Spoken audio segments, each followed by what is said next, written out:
Hey y'all, I'm here with Shanae Ammons. She is a physical therapist that works with me in the clinic here, and we're going to do a little case by case study with her. She's had an interesting patient come in, and I'm just going to kind of interview her and basically think through some of her mindset and her treatment approaches, why she's doing certain things that she did, and just kind of breaking down how to educate some patients on some of the things that she found during her assessment. So we're just going to kind of dive in. This is kind of our part two of our case by case series. So this case, I'll just kind of preface it, was came into the clinic with a diagnosis of plantar fasciitis. So I'll let Shanae kind of dive into a little bit more of the demographics and kind of how the patient presented and go from there. So, tell us a little bit more about this particular patient, if you don't mind. Yes, so this patient came in, she's middle-aged Caucasian woman, came in with complaints of an onset of bilateral plantar fasciitis within the last month or so.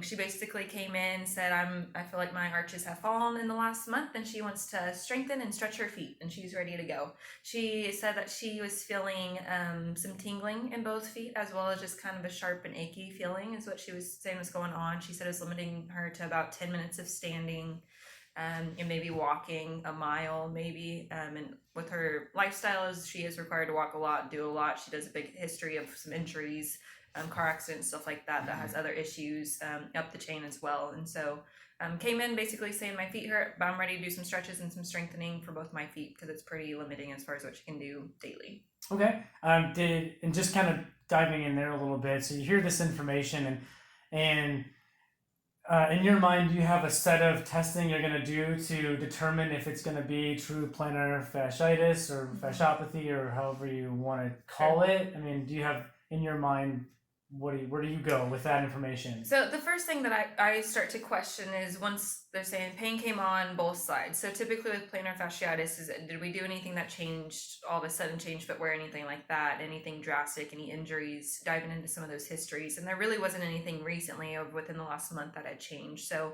and her too, saying it's on both sides, that made me question things a little bit differently based on my experience in seeing that more unilateral versus bilateral for a true presentation. Okay. And then there's the testing as far as like the windlass testing, some of those basic things, palpation of where that pain is at. And really as far as the windlass testing, stuff like that, palpation it was really inconclusive. Nothing really was saying this is right on the head. There was some tenderness near that proximal insertion point, but nothing on it, moving big toe, stuff like that, pressure points, that didn't really seem to change much of it. Especially as in regards as doing more testing. So I started looking more up the chain to see if there are other presentations, and that's where we really started seeing some more changes. Okay. And that's pretty typical, we like to really the biggest things that we find that dictate plantar fasciopathy are where the pain is located, if it is an onset due to recent activity changes and things like that, like Shanae was saying. But let me ask you this. Did you look at any of the foot ankle mobility as well? Did you find anything there that was conclusive for... She did have more pronated feet. So that as a sign of, okay, maybe there is something going on there. Don't have the strength there. In general, her joints are lax. She is hypermobile throughout the body. That tends to be more of her body type. So she is more lax throughout the body. She's gymnastics. Her feet go all different types of ways. So there is some stuff structurally at the foot that we were looking at, but hypermobile in general. Overall, the strength of her feet were better though.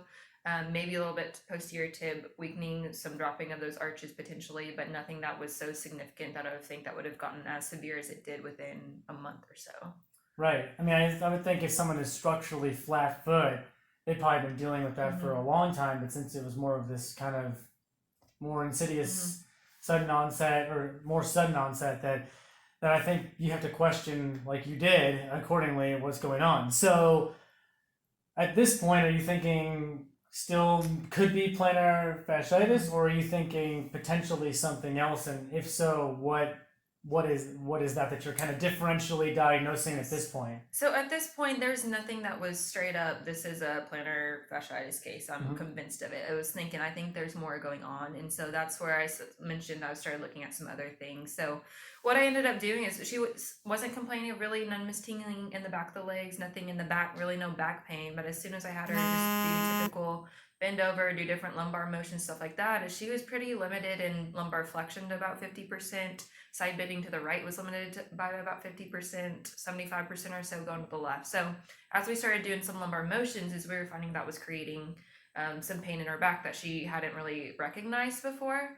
And then what we ended up doing is doing some nerve testing, because seeing occasionally that medial plantar nerve travels very close to that proximal insertion of the plantar fascia. So that can sometimes skew what we're seeing as far as, yes, that's tender. There's some just tenderness in that palpation area. So what I ended up doing is some straight leg raise. So what I had her do was straight leg raise both sides. Her left side, she got about 60 degrees or so. Right side was limited about 30 degrees. And anytime we were testing the nerve tension through there, she felt it in her foot. So without even changing the presentation of the foot, doing anything at the foot, she was saying that's creating my foot pain. And that's the same foot pain that she it was creating her foot pain. Yeah. Yes. And so without even really doing anything with the foot, is we were creating her symptoms. And so that's where we kind of went ahead and said, hey, let's treat this as more of a referral from the back nerve issue, and let's see what happens. And we can probably go into that here too, but she haven't really touched the foot, and it's reduced out of her left foot, nothing in the left side.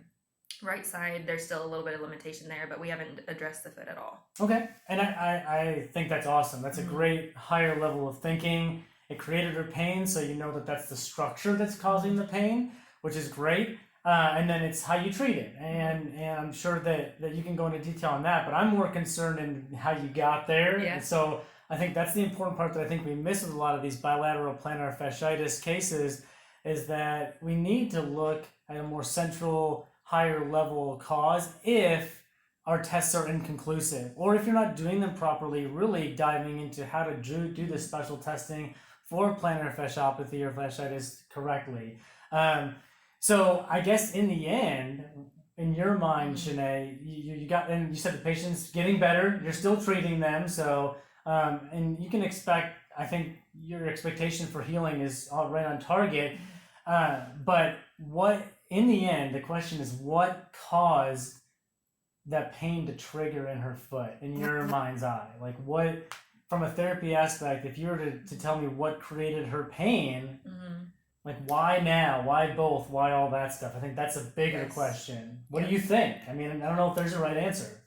And that's harder to narrow down of what is the one thing. And when I started looking at the lumbar motions, the movement that she's doing there, I went into doing some of the segmental testing, and her L5 is there's some hypermobility there. And it's more so than her general body. So which is, with her just being hypermobile in general, there's definitely more movement at L5, and just doing some motion there, not having the core activation, the control and stability, just by activating that, creating some stability through that area of the spine, is that changed her symptoms. So I would go down to saying, if it's anything, it's that hypermobility at L5, and she doesn't have the motor control to help with that, and she was just doing way too much, that she was getting fatigued, she was pushing through things, doing things that were just outside of her level of activity and what she could tolerate, and then she just kept pushing through, and that's where her body just didn't have the strength to maintain that. Yeah, I think it's interesting too, and I agree with you that it can start up higher at level at L5, but it's so interesting to me that where the pain was felt was in her feet. You know, and I know L5 kind of equates to a heel pain type of thing, which makes sense in this case. But I wonder, you know, David Butler has a lot of good research on neurodynamics, and I wonder if this double crush injury type of thing might play into it, if she's overpronating, if she's increasing at all her weight bearing or what she's doing physically. I mean, it doesn't take a lot, I think, to kind of set some of the neural system off, and then it's hard to recover if you don't get to the root cause of the pain. So I think there's still a lot to dive into as to the why it attacked certain areas and not others, and why your back doesn't hurt and all this kind of stuff too.